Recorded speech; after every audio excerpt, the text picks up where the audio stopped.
करोनी शुद्ध करोनी भावे भावे शुद्ध करोनी शुद्ध करोनी शुद्ध करोनी बाबा आणि देव तरी हा सुलभ गोपाव सुलभ गोपाव तरी हा सुलभ गोपाव बाबा हे देव तरी हा सुलभ गोपाव सुलभ गोपाव तरी हा सुलभ गोपाव अनेकांचे आणि गुण दोष मनाने गुण दोष मनाने गुण दोष मनाने अनेकांचे आणि गुण दोष मनाने गुण दोष मनाने करी संतांच्या चरणा करी संतांच्या चरणा करी संतांच्या चरणा करी संतांच्या चरणा करी संतांच्या चरणा करी संतांच्या चरणा तिथे वचन जय राजे समाधान जय राजे समाधान जय राजे समाधान तिथे वचन जय राजे समाधान जय राजे समाधान जय राजे समाधान हे देव तरी हा सुलभ गोपाळ तरी हा सुलभ गोपाळ तरी हा सुलभ गोपाळ हे देव तरी हा सुलभ गोपाळ सुलभ गोपाळ तरी हा सुलभ गोपाळ पावणे पार थोडा तरी परोपकार थोडा तरी परोपकार थोडा तरी परोपकार पावणे पार थोडा तरी परोपकार थोडा तरी परोपकार थोडा तरी परोपकार बाबा आहे देव तरी हा सुलभ गोपाळ तरी हा सुलभ गोपाळ तरी हा सुलभ गोपाळ बाबा आहे देव तरी हा सुलभ गोपाळ सुलभ गोपाळ तरी हा सुलभ गोपाळ कुमारे कुमार कुमारे कुमार कुमारे कुमार कुमारे कुमार कुमारे कुमार कुमारे कुमार कुमारे कुमार कुमारे कुमार कुमारे कुमार कुमारे कुमार कुमारे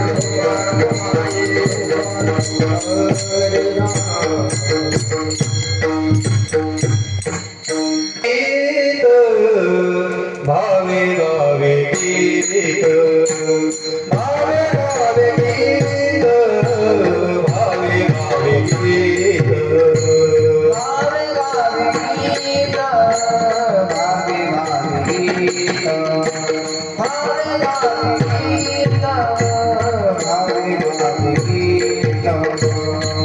भावे भावे गीत भावे भावे गीत भावे भावे गीत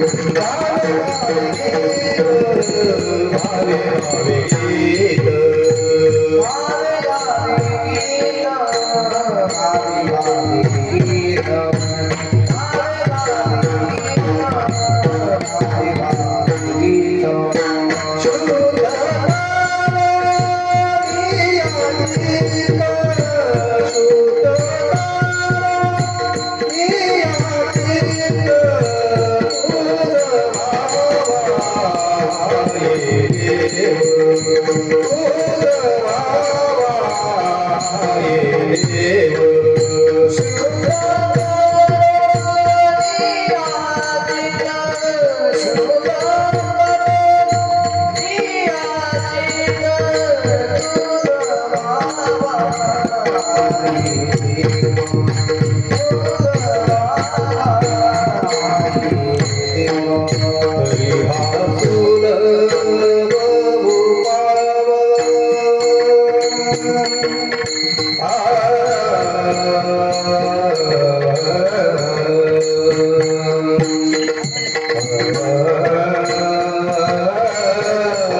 भावे गावे गीत शुद्ध करुणिया चित्त तुझ भावा आहे देव तरी हा सुलभ उपाव आणि कांचे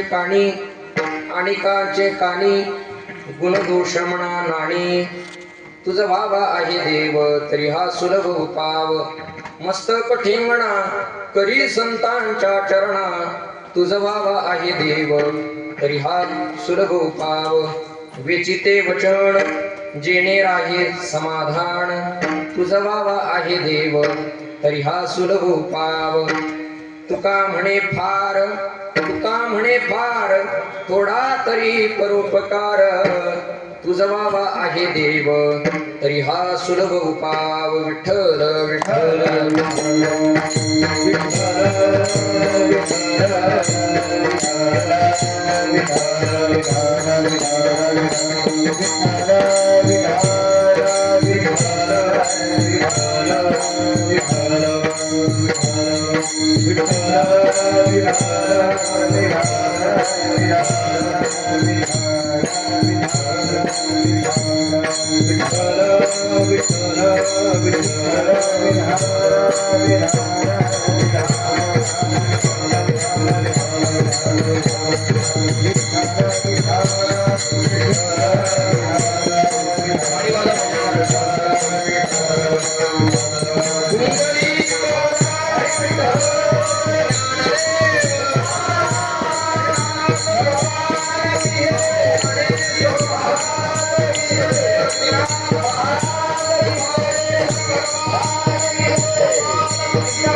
महायोग पीठे तटे भीमरथ्यां वरं पुण्डरीकाय दातुं मुनीन्द्रैः समागत्य तिष्ठं तमानन्दकन्दं परब्रह्मलिङ्गं भजे पाण्डुरङ्गम् अनन्तापुरीरम्य सिंहासनस्थं पदाम्बुजतेजस्फूर्तिप्रदेशं विदिन्द्रादिदेवैः सदा स्तूयमाणं समाधिस्थमूर्तिं भजे ज्ञानदेवं सच्चिदानन्दरूपाय विश्वोत्पत्त्यादिहेतवे तापत्रे विनाशाय श्रीकृष्णाय वयं नमः।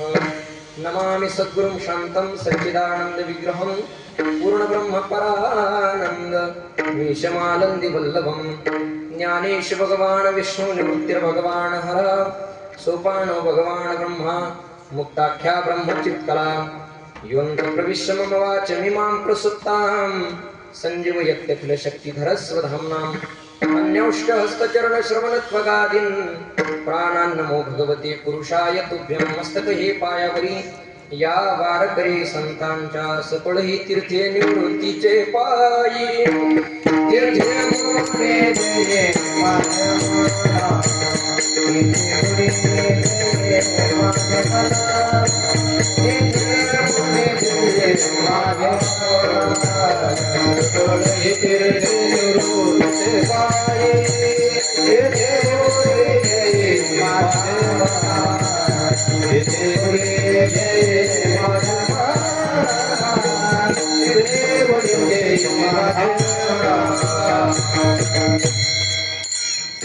सकळही तीर्थे निवृत्तीचे पायी तेथे बोलदे माझ्या मना नमो तीर्थपंथे चालती तयासी येथे बोलवित त्यांसी नमो कृष्णाय वासुदेवाय हरये परमात्मने प्रणतक्लेशनाशाय गोविंदाय नमो नमः।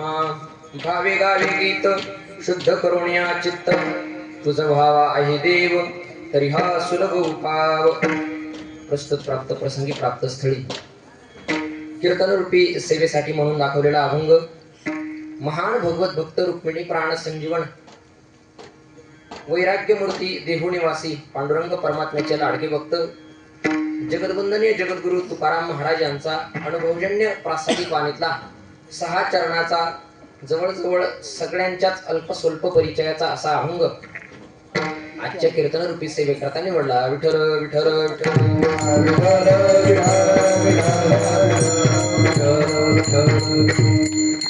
अभंगाच्या भावविश्वात प्रवेश करण्यापूर्वी थोडा परिहार द्यायचा तो असा, भगवान पंढरीश परमात्म्याच्या कृपा आशीर्वादाने ज्ञानोबाराय तुकोबाराय संत श्रेष्ठ विश्वगुरु निवृत्तीनाथ दादा यांच्या कृपा प्रसादाने तसेच भगवान कपालेश्वर शिवपीठ कपालेश्वर आणि त्र्यंबकेश्वर चालत असलेला हा दिंडी सोहळा आणि या सोहळ्यातील आजची 4थ्या दिवसाच्या मुक्कामाची सेवा गुरुवर्य नानांच्या आज्ञेने मधसारख्या पामर लेकराच्या वाटेला आली।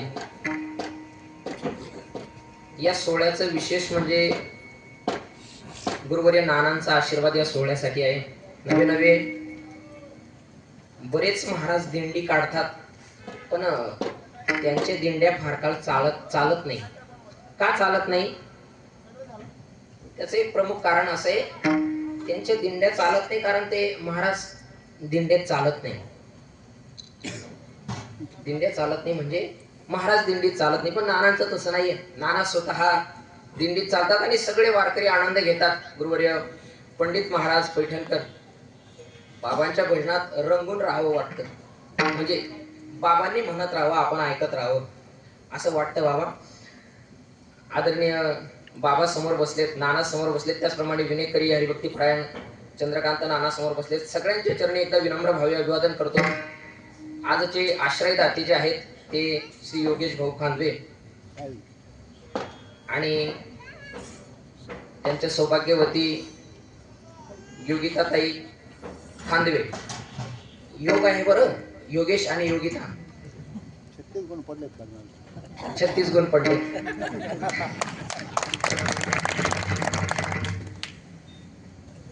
त्याचप्रमाणे आजचे अन्नदाते श्री पोपट कुंजाराम सावकार तसेच श्री ज्ञानदेव दादाजी सावकार, त्याचप्रमाणे श्री छोटू देवरे, त्याचप्रमाणे श्री गोरख हिरे, सगळ्या अन्नदात्यांच्या चरणी एकदा विनम्र भावे अभिवादन करतो।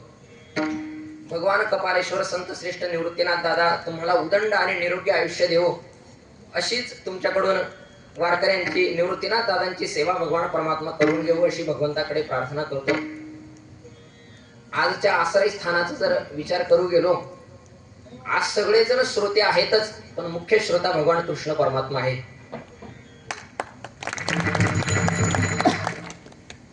आणि विशेष या खांदवे परिवाराचं वारकऱ्यांवरती, गुरुवर्य नानांवरती इतकी जीवापाड श्रद्धा आहे. काय एखाद्या वेळी घरात जर पाहुणा आला ना, म्हणजे आवडीचा पाहुणा आपण म्हणूया, तर बाई एखाद्या वेळी भाजीत मीठ टाकायचं विसरते. होतं असं कधी कधी.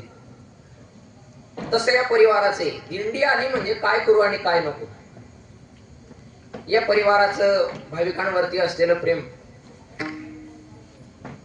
त्यांच्याही चरणी एकदा विनम्र भावे अभिवादन करतो. आणि विशेष सांगायचं म्हणजे ते बापूंची मुलगी आणि जावई आहेत, आपले रमेश बापू आहेत ना, बापूंचे जावई आहेत आणि ती मुलगी आहे. ओळख करून दिली म्हणजे कसं बरं होईल येण्या जाण्यासाठी. सगळ्यांचे चरणी विनम्र भावे अभिवादन करतो. जगद्गुरु तुकोबाराय आजच्या अभंगातून भगवान पंढरीश परमात्म्याला प्राप्त करण्याचे, देवाला प्राप्त करण्याचे उपाय सांगतायत. उपाय तुम्हाला जर भगवान परमात्मा प्राप्त करायचंय तर त्याच्याकरता काय काय करा याची यादीच तुकोबारायांनी या अभंगातून दिली आहे. या भौतिक जीवनाचा आपण जर विचार केला तर या जगतामध्ये काही लोकांचा असा गैरसमज आहे, काही लोकांचा असा गैरसमज आहे की पैशाने सर्व काही मिळतं. अर्थात पैशाने काहीच मिळत नाही असं नाहीये. पैसा एका विशिष्ट स्तरापर्यंत काम करतो. थोडा आवाज बसलाय, पण चिंता करू नका, मुक्कामापर्यंत पोहोचवलं जाईल. पैसा एका विशिष्ट स्तरापर्यंत काम करतो, म्हणजे पैसा काम करतो, पैशाशिवाय धकतच नाही असं म्हणा. तुकोबाराय सुद्धा सांगतात, या जगतामध्ये किंमत कोणाला आहे, माणसाला आहे की पैशाला?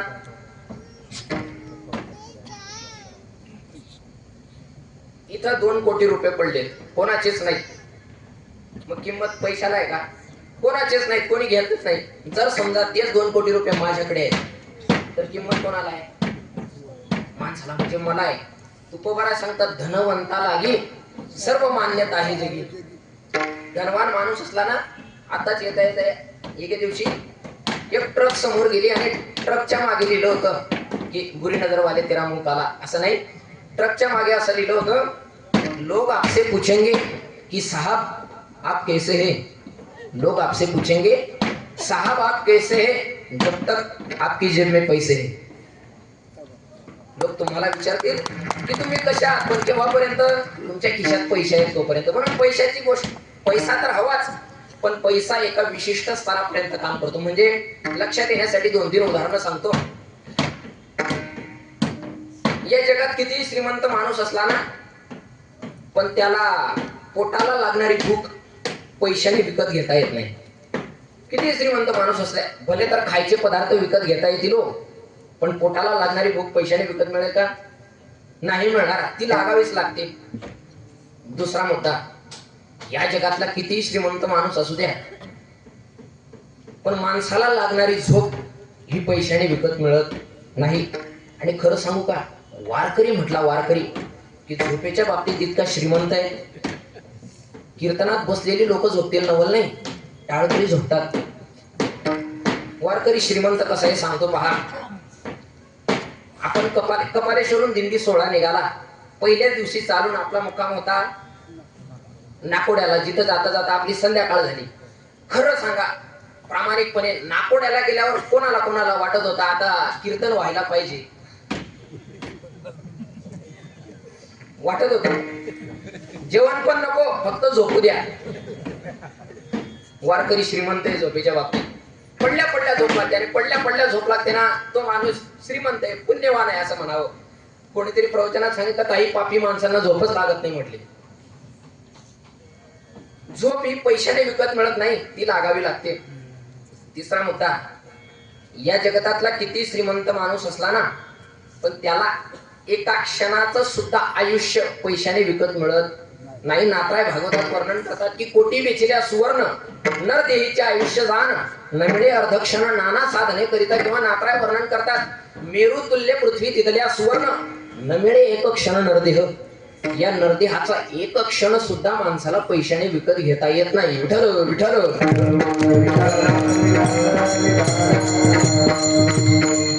एकदा झालं असं एक म्हातारे बाबा आजारी पडले. त्यांचा वृद्धापकाल म्हणजे मरणाचा काळ अगदी जवळ आला. पडले आहेत. आता त्यांना बोलता येत नाहीये, फक्त पाहतायत. पडल्या पडल्या पडल्या बाबांनी आपल्या उजव्या हाताचा बोट असा केला. कसा? उजव्या हाताचा बोट असा केला. 4 मुलं होती.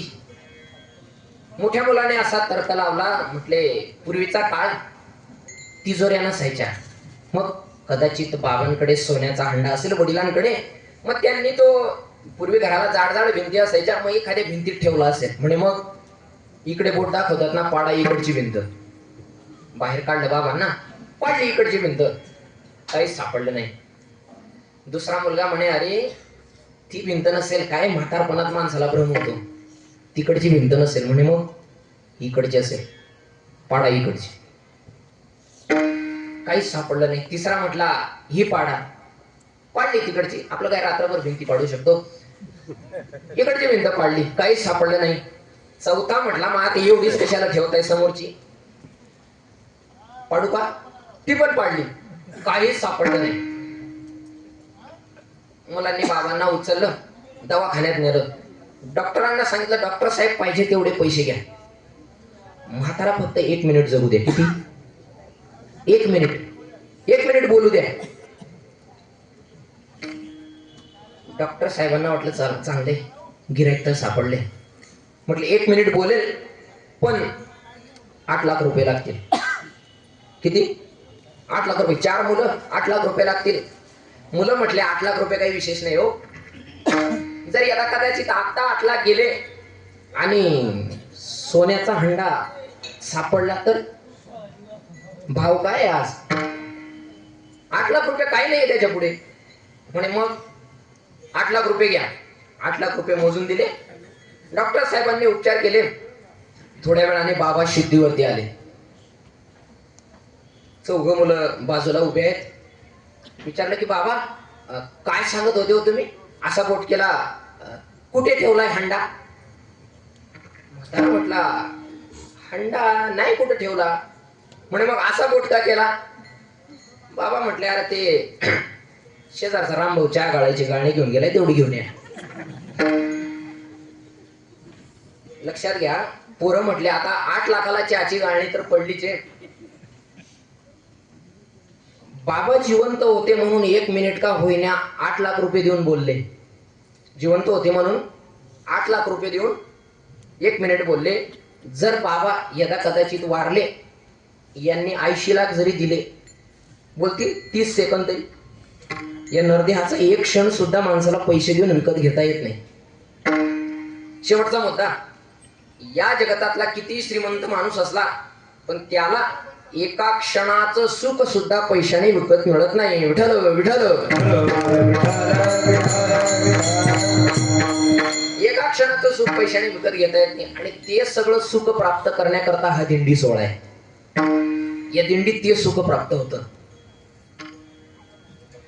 मुळात सुखाचा विचार करू गेलो तर संत महात्मे सांगतात बाबा हो, आपला सुखाचा रस्ता चुकलाय. आपण अशा संसारात सुख शोधतो जिथे महाराज वर्णन करतात सुखाचा विचार नाही कोठे, सुखाचा विचार नाही कोठे, सुखाचा विचार नाही कोठे, सुखाचा विचार. मानवडी आणि हा संसार, मानवडी आहे हा संसार, मानवडी आणि हा संसार, वाटवडी आहे हा संसार सुखाचा विचार नाही मोठे साधा विचार नाही मोठे सुखाचा विचार नाही मोठे सुखाचा विचार आपण अशा संसारात सुख शोधतोय जिथे महाराज वर्णन करतात सुखाचा विचार नाही कोठे. आणि प्रपंचात जर सुख राहिलं असतं, नाथराय वर्णन करतात प्रपंची जरी सुख जोडे तरी का सेवितीगिरीकडे राज्य टाकून गेले थोडे ते काय वेडे म्हणावे. प्रपंचात जर सुख राहिलं असतं तर पूर्वी ज्या राजांनी एवढ्या मोठ्या ऐश्वर्याचा त्याग करून जंगलाचा अरण्याचा रस्ता धरला, महाराज म्हणतात ते काय वेडे म्हणावे. ज्यांनी जंगलाचा रस्ता धरला ना ते काही तुमच्या आपल्यासारखे 2-4 एकरचे मालक नव्हते. त्यांची संपत्ती ती मदालसा राणी वर्णन करते. 18 भार वनस्पती फुली फळी ओळती 22 त्या पोखरणी नदी गंगा वाहती ज्या घरी कुलश्रिया राज्य राणी व संपत्ती हे सुख सांडोनिया कासया योग सेविती पर्यदे मदालसा सोहम जो रे बाळा. काय काय होतं त्या राज्यात. 18 भार वनस्पती फुली फळी ओळती फुलाफळांनी भरलेल्या वनस्पती ज्या राज्यात आहेत. 22 त्या पोखरणी 22 म्हणजे विहीर, पोखरणी म्हणजे तलाव. नदी गंगा वाहती गंगेसारख्या नद्या ज्या राज्यात वाहतायत. ज्या घरी कुलस्त्रिया, नुसत्या स्त्रिया नाही म्हटले, मग ज्या घरी कुलस्त्रिया कुलवान स्त्रियाच्या घराण्यात आहेत. त्यामध्ये 4 वर्ग पडतात. काही कुलवान असतात पण शिलवान नसतात, काही शिलवान असतात पण कुलवान नसतात, काही कुलवानही नसतात शिलवानही नसतात. आणि चौथा मुद्दा, काही कुलवानही असतात आणि शिलवानही असतात. पहिला मुद्दा, काही कुलवान असतात पण शिलवान नसतात. महाभारतात चला, महाभारतात दुर्योधन कुलवान आहे पण शिलवान नाही, शील नाही. त्याच महाभारतात विदुर काका कुलवान नाही, दासीपुत्र आहेत पण शील इतकं की जगाच्या चालक मालक परमात्म्याने दुर्योधनासारख्या युवराजाचा पाहुणचार डावलावा आणि विदुर काकांकडे कन्या भक्षण कराव्या. विदुर काका कुलवान नाहीयेत पण शिलवान आहेत, शिलवान. तिसरा मुद्दा, काही कुलवानही नसतात आणि शिलवानही नसतात. औरंगजेब कुलवानही नाहीये, शिलवानही नाहीये. आणि चौथा मुद्दा, काही कुलवानही असतात आणि शिलवानही असतात.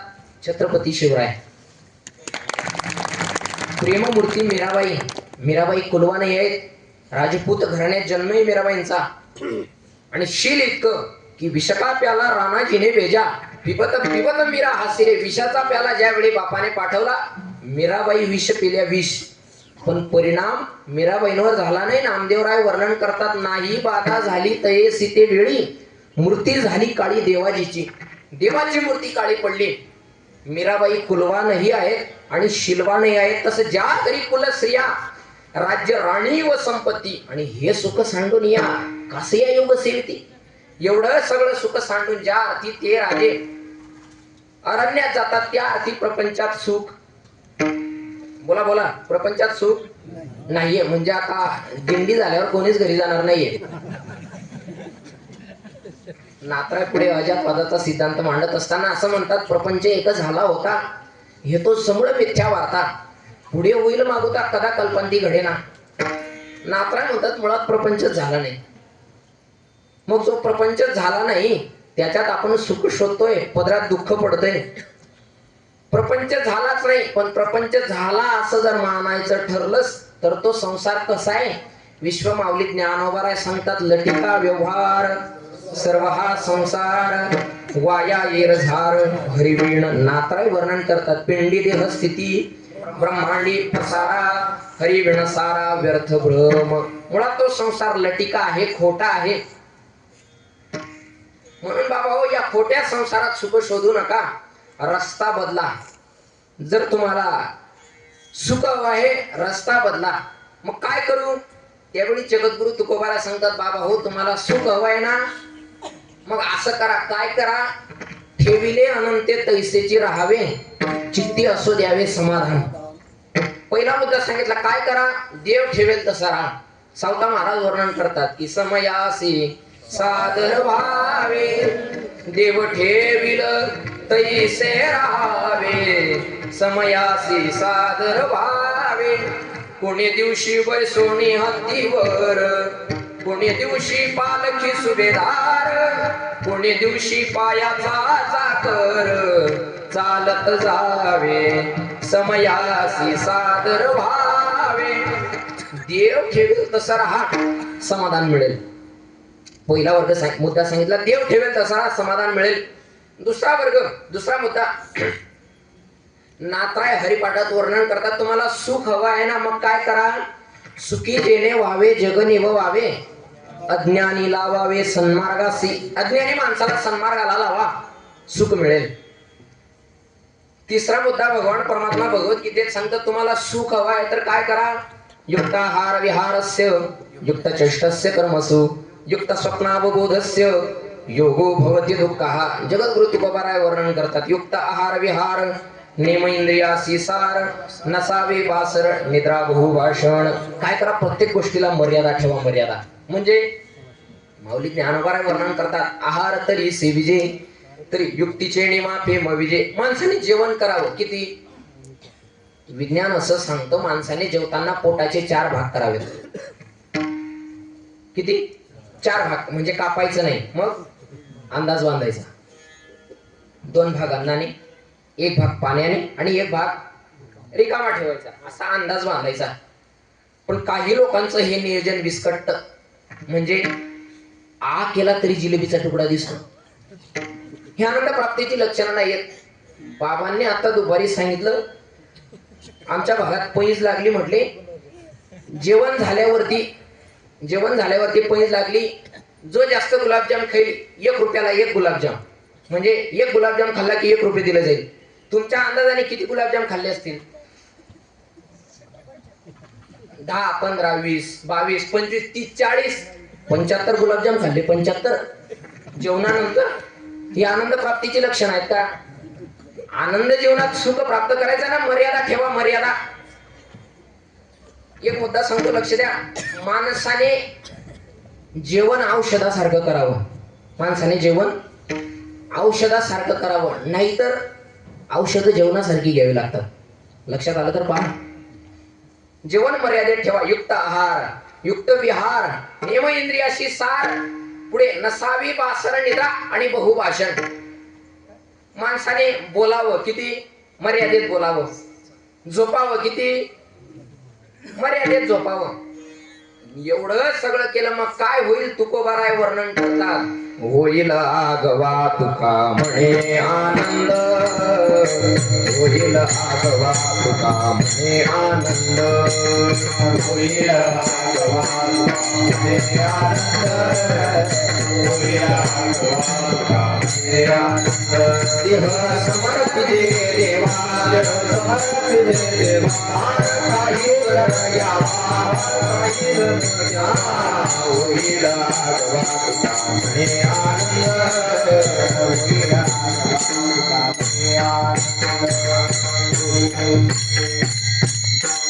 एवढं सगळं मर्यादेत केलं मग काय होईल, महाराज वर्णन करतात, होईल आगवा तुका म्हणे आनंद, सुख प्राप्त होईल, समाधान प्राप्त होईल. तिसरा मुद्दा झाला. पहिला मुद्दा, देव ठेवेल तसा राहा. दुसरा मुद्दा, सुखी जेणे व्हावे जगनिव व्हावे, अज्ञानी लावावे सन्मार्गाचे. अज्ञानी माणसाला सन्मार्गाला लावा, सुख मिळेल. तिसरा मुद्दा, प्रत्येक गोष्टीला मर्यादा ठेवा, सुख मिळेल, आनंद मिळेल. आणि चौथा मुद्दा तुकोबाराय वर्णन करतात, तुम्हाला सुख हवंय ना, मग काय करा, तर आपुला तो एक देव करुणी घ्यावा, जेणे विन जीवा सुखनो. हे सुख समाधान जीवनात प्राप्त करायचं आहे. मग काय करा, भगवान परमात्मा आपलासा करून घ्या, भगवान परमात्मा प्राप्त करून घ्या. मग एका साधकाने प्रश्न केला, महाराज तुमची गाथा मी वाचली, तुम्ही म्हणतात भगवान परमात्मा जीवनात प्राप्त करा, त्याच्याशिवाय तुम्हाला सुख मिळणार नाही. मग का हो, तो भगवान परमात्मा मिळतो तरी कसा? तुकोबारा म्हणतात, बाबा प्रयत्न कर, प्रयत्न. या भौतिक जीवनाचा आपण जर विचार केला तर या जगतामध्ये काही गोष्टी या माणसाला पुण्याने मिळतात, काही गोष्टी प्रारब्धाने मिळतात, काही गोष्टी भगवान परमात्म्याच्या कृपेने मिळतात आणि काही गोष्टी प्रयत्नाने मिळतात. विठ्ठल विठ्ठल विठ्ठल. पहिला मुद्दा, काही गोष्टी या पुण्याने मिळतात. या जगतामध्ये संत संगती ही माणसाला पुण्याने मिळते. माऊली ज्ञानोबाराय वर्णन करतात, तुकोबाराय वर्णन करतात, आमच्या जीवनात संत संगती झाली केव्हा माझं अनंत जन्माचं पुण्य फळाला आलं. पुण्य फळले भोवता दिवसा, भाग्य उदयाचा ठसा, झालो सन्मुख तो कैसा, आणि मग संत चरण पावलो. संत संगती पुण्याने मिळते. दुसरा मुद्दा, काही गोष्टी या भगवान परमात्म्याच्या कृपेने मिळतात. या जगतामध्ये भगवत नामावर प्रीती ही भगवान परमात्म्याच्या कृपेने मिळते. तुकोबारा एका अभंगात वर्णन करतात, भक्ती प्रेम सुख नेनवे आणिका, नेनवे आणिका, पंडित वाचका ज्ञानी यांसी, ज्ञानी यांसी, आत्मनिष्ठ जरी झाले जीवन मुक्त, झाले जीवन मुक्त, तरी भक्ती सुख दुर्लभ द्या. ते दुर्लभ भक्ती सुख प्राप्त होतं केव्हा महाराज वर्णन करतात, तुका म्हणे कृपा करील नारायण, तरीच हे वर्म पडे ठावे. ते भक्ती सुख प्राप्त होतं केव्हा भगवान परमात्म्याची कृपा झाली की मग. तिसरा मुद्दा, काही गोष्टी प्रारब्धाने मिळतात. प्रारब्धाने अन्नमान धन हेतो प्रारब्धा आदीन. अन्न माणसाच्या प्रारब्धात, मान माणसाच्या प्रारब्धात, धन माणसाच्या प्रारब्धात. आणि शेवटचा मुद्दा, काही गोष्टी या प्रयत्नाने प्राप्त कराव्या लागतात. या जगतामध्ये भगवान परमात्म्याला प्राप्त करायचंय ना, मग प्रयत्नाने प्राप्त करावं लागतं. तुकोबाराय वर्णन करतात, आम्ही आमच्या जीवनामध्ये भगवान परमात्म्याला प्राप्त केलं. कसं? देवती ही बळे धरिला सायासी, पण केव्हा करुणिया नाश उपाधीचा. सायासाने भगवान परमात्म्याला प्राप्त केलं. म्हणजे भगवान परमात्मा प्राप्त करण्यासाठी प्रयत्न करावे लागतात. मग तुकोबाराय सांगतात त्या साधकांना, बाबा हो प्रयत्न करा, प्रयत्न करा. साधकांनी विचारलं, महाराज प्रयत्न करा, प्रयत्न करा म्हणजे भगवान परमात्मा प्राप्त कसा करायचा याचा एखादा उपाय तर सांगा. त्यावेळी जगद्गुरु तुकोबाराय त्या साधकांना भगवान परमात्मा प्राप्त करण्याचा उपाय अभंगाच्या पहिल्या चरणात गावे गावे गीता,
जगद्गुरु तुकोबाराय वर्णन करतात की बाबा हो, तुम्हाला जर भगवान परमात्मा प्राप्त करायचंय तर काय करा?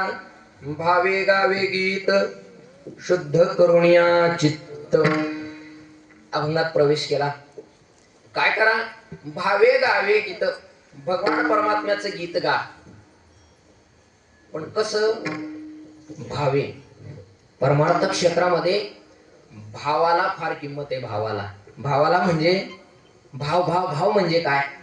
भाव शब्दाचे अनेक अर्थ होतात. पहा, तुम्हाला आपल्याला आता यंदाच्या वर्षभर जो कांद्यांना पाहिजे होता तो भाव. दुसरा मुद्दा, आपण पैठण भागात थोडं खेडेगावात जर आपण गेलो तर तिकडे सख्या भावाला सुद्धा म्हणतात हा माझा भाव आहे. काय म्हणतात? हा माझा भाव आहे. भाव शब्दाचा एक अर्थ. अजून एक अर्थ सांगतो. धावता 6:30 वाजलेले असावेत. आता कीर्तन सुरूच करायचंय, दिंडीतलं कीर्तन. सगळे आलेत म्हटले, कीर्तनकार आलेत, गायक आलेत, साऊंड सिस्टीम वाले आलेत, लोकही आलेत ऐकायला. म्हणे मग कीर्तन सुरूच होत नाहीये. म्हटले सगळे आलेत पण मृदंगाचार्य आलेले नाहीयेत. फोन लावा म्हटले. 25 फोन लावले. म्हटले मग त्यांचा कुठे चॅनल लावला असेल. म्हटले नाही. फोन लावा म्हटले. हो इतके फोन लावले. ती जरा भाव खाताय. हा एक भाव. भाव शब्दाचा हा एक अर्थ झाला. आणि भाव म्हणजे भगवान परमात्म्यावरती असलेलं प्रेम, प्रीती, याला हा एक शब्द आहे भाव. अशा भावाने भगवान परमात्म्याचं गीत गा. पहा, परमार्थ क्षेत्रामध्ये भावनेला किंमत आहे. तुम्हाला सांगतो, भगवान प्रभू रामचंद्रजी वनवासात निघाले. वनवासात जाऊन 3 दिवस प्रभू रामचंद्रजींना झाले आणि 3ऱ्या दिवशी वनदेवी म्हणजे वनाची देवी प्रभू रामचंद्रजींना भेटली. दर्शन घेतलं आणि सांगितलं की देवा काय सेवा करू तुमची. प्रभू रामचंद्रजी म्हणतात, सेवा करायचीच आहे ना तुला. मग असं कर, मी ज्या रस्त्याने आलोय ना तो रस्ता स्वच्छ कर. वनदेवी म्हटली, देवा तुम्ही ज्या रस्त्याने आले तो रस्ता कशाला स्वच्छ करायचा. अहो तुम्हाला कोणत्या रस्त्याने जायचंय तो रस्ता सांगा, तो मी स्वच्छ करते. प्रभू रामचंद्रजी म्हटले, नाही, मी ज्या रस्त्याने आलोय तो रस्ता आधी स्वच्छ कर. वनदेवी म्हणते, का मागचा रस्ता स्वच्छ करायचा. प्रभू रामचंद्रजी म्हटले, हे बघ, काही दिवसांनी माझा भाऊ भरत मला भेटायला या जंगलात येणार आहे. अयोध्येतले लोक मला भेटायला येणार आहेत. आणि त्यांनी जर तो रस्ता पाहिला तर त्यांच्या अंतःकरणाला दुःख होईल की अरे माझ्या भावाला, आमच्या देवाला या काट्याकुट्यांच्या जंगलातून जावं लागतंय. वनदेवीने प्रश्न केला, मग महाराज देवा का हो तुमच्या नगरीतले लोक, तुमचा भाऊ या ही काटे सहन करू शकत नाही. त्यावेळी प्रभू रामचंद्रजी सांगतात की हे देवी, माझ्या नगरीतले लोक, माझा भाऊ माझ्या करता अनेक काटे सहन करायला तयार आहेत.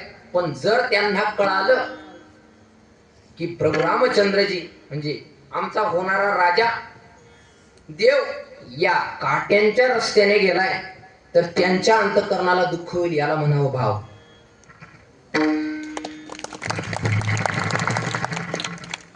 अजून एक भावाबद्दल दृष्टांत सांगतो. रामायणामधलाच पहा. रामायण आणि महाभारत या दोघांमध्ये भेद कसा ओळखायचा की हे रामायण आहे आणि हे महाभारत आहे. सूक्ष्म विचार सांगतो. रामायण कशाला म्हणावं. सीता मातेला वस्त्र लागत होतं. कशाचं. हरणाचं, सोनेरी हरणाचं वस्त्र हवं होतं. जिथं सोन्याचं वस्त्र आहे, हरिण होतं ना, जिथं हरणाचं वस्त्र आहे त्याला म्हणावं रामायण. जिथं हरणाचं वस्त्र आहे त्याला म्हणावं रामायण. आणि जिथे वस्त्राचं हरण आहे त्याला म्हणावं महाभारत. त्या रामायणामध्ये विभीषण आता लंकेमध्ये राहणारा पण राम भक्त. विभीषणाने आपल्या घरापुढे अष्टदळ काढलं होतं. अष्टदळ म्हणजे रांगोळी. अष्टदळ म्हणजे रांगोळी काढली होती. तुम्ही बोलत जा, चिंता करू नका. सगळ्यांचे चेहरे आज आनंदी आहेत. नाना तुमच्या आशीर्वादाने थोडा थोडा मला चेहरा वाचता येतो. मी नुसतं चेहऱ्याकडे पाहून सांगू शकतो तुमच्या खिशेत किती पैसे आहेत ते सांगायचे मी वेगळे पैसे घेतो. तर आज प्रत्येकाचा चेहरा आनंदी आहे का ते पण सांगतो. आज प्रत्येकाच्या चेहऱ्यावरती आनंद आहे, कारण प्रत्येकाच्या अंतःकरणात एकच गोष्ट आहे की आपण आज मुक्कामाला आपल्या हक्काच्या घरी आलोय. प्रत्येकाच्या चेहऱ्यावरती आनंद आहे. तसं मन मोकळेपणाने बोलत जा. मी काय आमचा कीर्तनकार नाही, आपल्याच दिंडीतला आहे. विभीषणांनी अष्टदळ काढले आणि अष्टदळामध्ये राम नाव काढले. राम. आता रामाचं फक्त राम नाव काढले. राक्षसांनी बघितलं रावणाला लगेच बातमी दिली, म्हटले महाराज तुमच्या भावाने राम नाव काढलंय अष्टदळात. आला रावण, आवाज दिला बिभीषणा बाहेर ये. म्हटले काय झालं, काय रे हे काय काढलेस? म्हटले महाराज हे तुमचं प्रेम. दादा हे तुमचं प्रेम आहे. आणि हे माझं प्रेम नाही, माझा शत्रू आहे, तो वैरी आहे माझा. नाही नाही हे तुमचं प्रेमच आहे.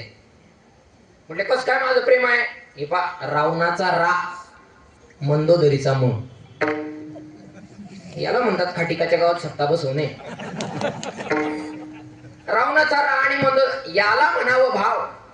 अशा भावाने भगवान परमात्म्याचं गीत. आपण महाराज गीत नेमकं गाऊ तरी कोणतं? गीताचे अनेक प्रकार आहेत. देशभक्ती परगीत आहे, अनेक गीत आहेत की ओधरती जहा ऋषी मुनी जपते हरिनाम किमाला. या हर बालक एक मोहन हे वर राधा हर एक बाला, और राधा हर एक बाला. यह सूरज सबसे पहले आके डाले अपना डेरा, वो भारत देश है मेरा. हे गीताचे प्रकार आहेत. मग महाराज गीत गाऊ. महाराज म्हटले नुसतं गीत गाऊ नको, मग शुद्ध करून या, चित्त शुद्ध करून गा. आणि एकदाच का चित्त शुद्ध झालं मग महाराज वर्णन करतात. येऊन गोपाळ राहे ते राहे ते, येऊन गोपाळ राहे ते राहे ते, येऊन गोपाळ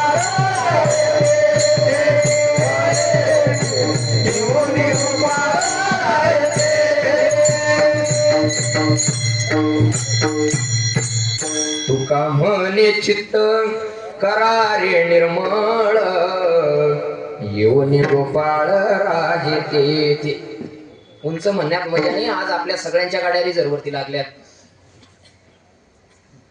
एकदाच का चित्त शुद्ध झालं की तुम्हाला भगवान परमात्मा मिळेल, भगवान परमात्म्याची प्राप्ती होईल. पण साधकांनी सांगितलं महाराज तुम्ही म्हणतात भावे गावे गीत, पण इथे शंका आहे हो. भावे आणि गावे कसं शक्य आहे? नानांनी रात्री सांगितलं की भावे आणि गावे शक्य कसे? जर भाव अंतकरणात राहिला तर गाता येत नाही, आणि नुसता गायन करू लागला तर अंतकरणात भाव राहत नाही. भावे गावे शक्य कसं आहे? जर गायन करता करता भाव आला, अंतकरणात भाव आला तर कंठ दाटून येतो, अश्रू वाहू लागतात, मग गायन करता येत नाही. सा लावतो आणि ध लागतो, गायन करता येत नाही. आणि नुसता गायन करू लागला, अंतकरणात भाव राहत नाही, मग भावेन गावे शक्य कसे? सोपा उपाय सांगाव महाराज, थोडा सोपा. तुकोबारा म्हणतात बर बाबा हो, तुम्हाला भगवान परमात्मा प्राप्त करायचा आहे, तुझं भावा आहे देव तरी हा सोपा उपाय आहे. तुकोबारा त्या साधकांना अजून सोपा उपाय सांगतात अभंगाच्या तृतीय चरणात.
महाराज वर्णन करतात बाबा भगवान परमात्मा प्राप्त करायचा आहे ना, मग काय करा?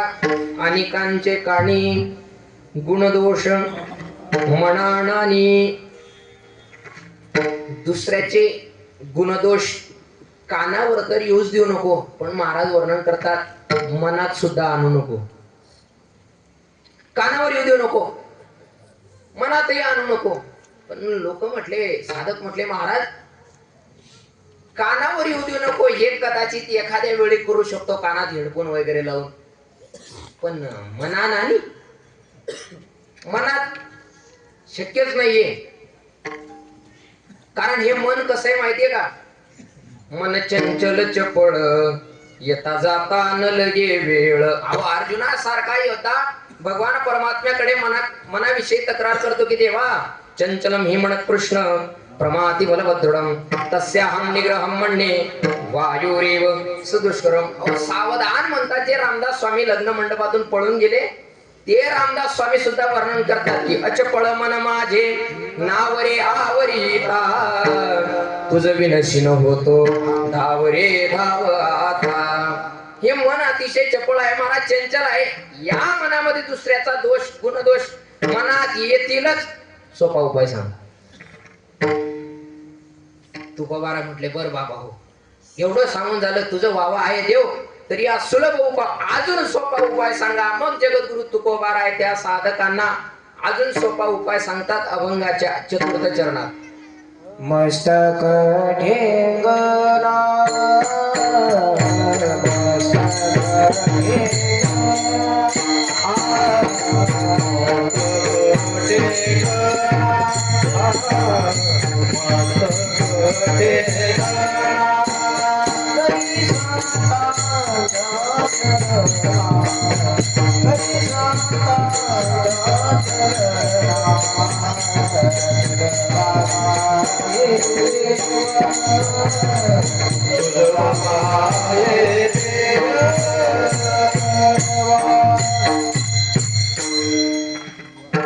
तुकोबारा त्या साधकांना अजून सोपा उपाय सांगतात. काय करा? मस्तक ठेंगणा तरी संतांच्या चरणा, संतांच्या पायावरती नतमस्तक व्हा, भगवान परमात्मा मिळेल. नाथराय वर्णन करतात हरिप्राप्तीसी उपाय. काय करा? धरावे संतांचे ते पाय, संतांचे पाय धरा, तुम्हाला भगवान परमात्मा मिळेल. विठ्ठल विठ्ठल विठ्ठल.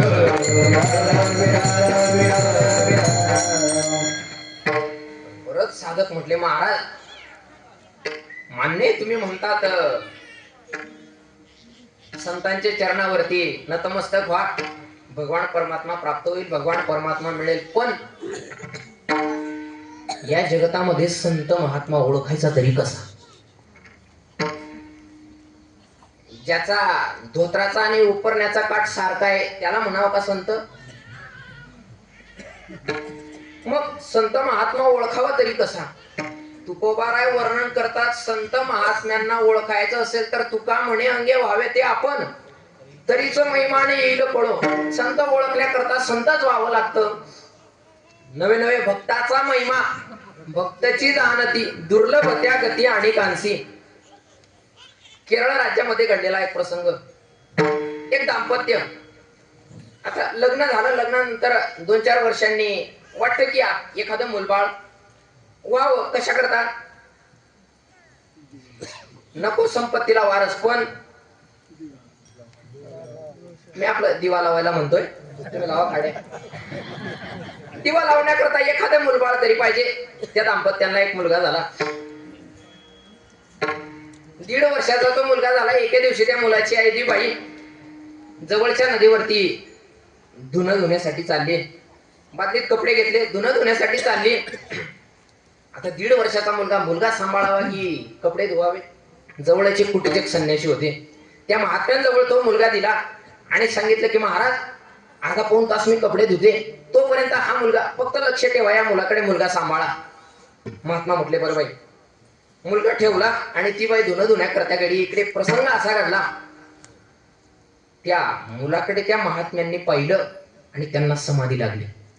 तर लहान निरागस बालक, आपल्याकडे म्हणच आहे की लहान मुले देवाघरची फुले. त्या मुलाकडे पाहिलं आणि त्या साधू महात्म्यांना समाधी लागली. समाधीत ते महात्मे आहेत. इकडे तो मुलगा रांगत रांगत रांगत रांगत नदीपर्यंत गेला. नदीमध्ये पडला, बुडाला आणि मेला. त्या मुलाचा देह वाहत वाहत वाहत त्या आईपर्यंत आला. त्या आईने तो आपला मुलाचा देह उचलला, साधू महात्म्यांजवळ आली. त्यांना सांगितलं, महाराज तुम्हाला मुलगा रक्षण करायला दिला होता, भक्षण करायला नाही. माझा मुलगा मला जिवंत करून पाहिजे. साधू महात्मा म्हटले, बाई शरीर नाशिवंत आहे, नासकय पुसकय सडकाय, हे एक दिवस जाणारच आहे. बाई म्हटली, महाराज मला सांगू नका, मला माझा मुलगा जिवंत करून द्या. साधू महात्मा म्हटले, मी तरी कसं काय जिवंत करून देऊ. बाई म्हटली, महाराज जो साधू मुलाला पाहताच समाधी लावू शकतो ना, तो साधू माझा मेलेला मुलगा जिवंत सुद्धा करू शकतो. मुलगा जिवंत करून पाहिजे. साधूंनी विनंती मान्य केली. आपल्या देहातून प्राणोत्क्रमण केलं. त्या मुलाच्या देहामध्ये प्राण सोडला. मुलगा जिवंत झाला, पण साधूचा देह पडला, महाराजांचा देह पडला. आता त्या बाईला आपला मुलगा जिवंत झाला याचा आनंद आहे, पण महाराज गेले याचं दुःख आहे का? नाही, कारण महाराज लोक काही जन्माला येतच असतात आणि देह पडला, दुःख नाहीये. मुलगा जिवंत झाला याचा आनंद आहे. आता मुलामध्ये प्राण कोणाचा आहे? साधूचा आहे. त्या मुलामध्ये बदल असा झाला, तो मुलगा काही बोलत नाही. विचारलं तेवढंच सांगतो, विचारलं तेच सांगतो, विचारलं तितकंच सांगतो. खात नाही, खायला मागत नाही. दिलं तितकंच खातो, दिलं तेवढंच खातो, दिलं तेच खातो. असा त्या मुलामध्ये बदल झाला. योगायोगाने एके दिवशी जगद्गुरु शंकराचार्य त्या भारत भ्रमण करत असताना त्या गावात आले. त्या बाईने आपला तो मुलगा घेतला, 8 वर्षाचा झाला तो मुलगा घेतला. जगद्गुरु शंकराचार्यांकडे गेले आणि सांगितलं, महाराज असं करा, हा मुलगा तुमच्या जवळ ठेवा.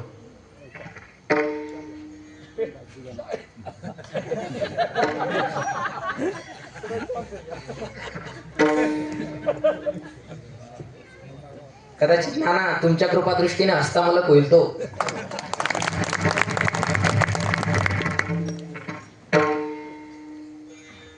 हा मुलगा तुमच्या जवळ ठेवा. जगद्गुरु शंकराचार्यांनी त्या मुलाकडे पाहिलं आणि ओळखलं की हा कोणी सर्वसामान्य नाहीये.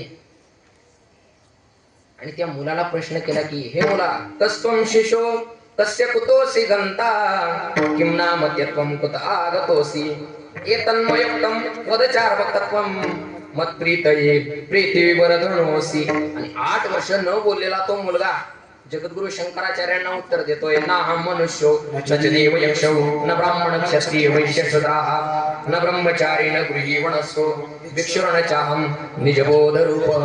मी कोण आहे? ना हम मनुष्यो न च देव यक्षो न ब्राह्मण न क्षत्रिय न वैश्य न शूद्राः न ब्रह्मचारी न गृही न वनस्सो. मी कोण आहे? निजबोध रूपः. जगद्गुरु शंकराचार्यांनी त्या मुलाकडे पाहिलं आणि तो मुलगा जगद्गुरु शंकराचार्यांना उत्तर देतोय हे त्या मातेने बघितलं. आणि मग ती माता आपल्या मुलाला आपल्या भाषेत वो म्हणा राजा, रामचंद्र महाराजांच्या भाषेत मन राज बंदड. त्या मुलाला असं कवटाळलं. त्यावेळी जगद्गुरु शंकराचार्य सांगतात की, आई आता तो मुलगा तुमच्या जातीचा नाही, तो माझ्या जातीचा आहे, माझ्या जातीचा. संत महात्मा ओळखण्याकरता, भक्त ओळखण्याकरता तुकोबाराय वर्णन करतात की संतच व्हावं लागतं. तुका म्हणे अंगे व्हावे ते आपण मग का हो महाराज. जर संत ओळखण्याकरता संत व्हावं लागतं, मग संत ओळखायचा तरी कसा? मग अजून सोपा उपाय सांगा ना. संत महात्म्याच्या चरणावरती लोटांगण घातल्यानंतर जर देव मिळत असेल तसं होणार नाही महाराज, सोपा उपाय सांगा. तुकोबाराय अजून सोपा उपाय सांगतात. काय करा तुम्ही? असं बोला, कसं वेचिते वचन जेणे राही समाधान. कसं बोलावं तर, एक बोल सुस्पष्ट बोलावा, वाचे हरी हरी म्हणावा, संत समागम धरावा, तिने ब्रह्मानंद होय हरी रामा गोविंदा वासुदेवा. असं बोलावं. कसं? माऊली ज्ञानोबाराय वर्णन करतात. साच आणि मवाळ मिथुले आणि रसाळ शब्द जैसे कल्लोळ अमृताचे. असं माणसाने बोलावं की जेने बोले विठ्ठल डोले, बोलो ऐसे बोले जेने बोले विठ्ठल डोले असं माणसाने बोलावं. साधकांनी सांगितलं महाराज ठीक आहे हो, ही वाणी तुमच्यासारखी छंदया नामाचा घेताला अशी आमची वाणी नाहीये. मग थोडा अजून उपाय सांगा. काल नानांनी सांगितलं मऊ लागलं ना म्हटले लोक कोपरानेच खातात, अजून सोपा उपाय सांगा, अजून सोपा. मग जगद्गुरु तुकोबाराय त्या साधकांना सोपा उपाय सांगतात अभंगाच्या शेवटी. तुका म्हणे फार तुका म्हणे फार तुका म्हणे फार तुका म्हणे फार थोडा तरी कर उपकार थोडा तरी कर उपकार तुझ वावा ये देव तुझ वावा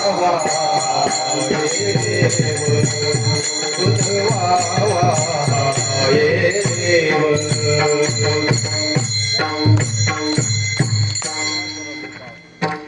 तुका म्हणे फार थोडा तरी परोपकार. तुकोबारा वर्णन करतात भगवान परमात्मा प्राप्त करायचा आहे ना, मग काय करा, थोडा तरी परोपकार करा, फार नका करू. मग जे करतच नाही ना त्यांच्यासाठी सांगतात थोडा थोडा करा. मग थोडा थोडा करता करता काय होईल, मग फार करणार फार. तशाप्रमाणे माऊली ज्ञानोबारा वर्णन करतात वर्षा काळी सरिता जैसी चढो लागे पंडू सुद्धा तशा थोडा थोडा करता करता तुम्ही फार परोपकार कराल आणि मग तुम्हाला भगवान परमात्मा प्राप्त होईल. तुका म्हणे फार थोडा तरी परोपकार तुझ व्हावा आहे देव, तरी हा सुलभ उपाय विठोबा रखुमाय.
यथामती यथावकाश झालेली सेवा तुम्हा सकल संतांच्या चरणी, माता भगिनी पितृवर्ग, अबाल वृद्ध श्री गुरुवरी नानांच्या चरणी विश्वगुरु निवृत्तीनाथ दादांच्या चरणी भगवान कृष्ण परमात्म्याच्या चरणी सेवा समर्पित करतो. चुकलं असेल ती माझ्या अल्पबुद्धीचे दोष समजा. जे बरोबर असेल ती गुरुवर्य नानांचा प्रसाद. करविली तैसे केली कटकट वाकडे की नीट देव जाणे ज्ञानेश्वर महाराज